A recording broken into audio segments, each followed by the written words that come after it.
Це вже третя ходка зранку. Пізда, горки їбашуть, блядь.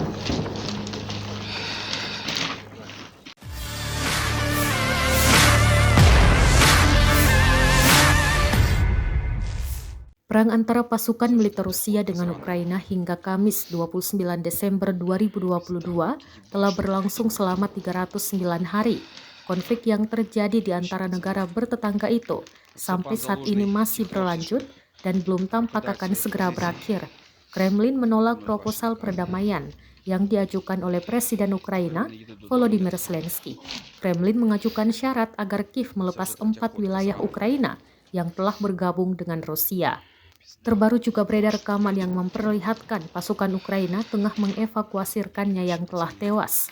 Rekamannya ramai beredar di Telegram pada Kamis 29 Desember 2022. Mereka mengevakuasi puluhan mayat pasukan Ukraina yang gugur melawan pasukan Rusia.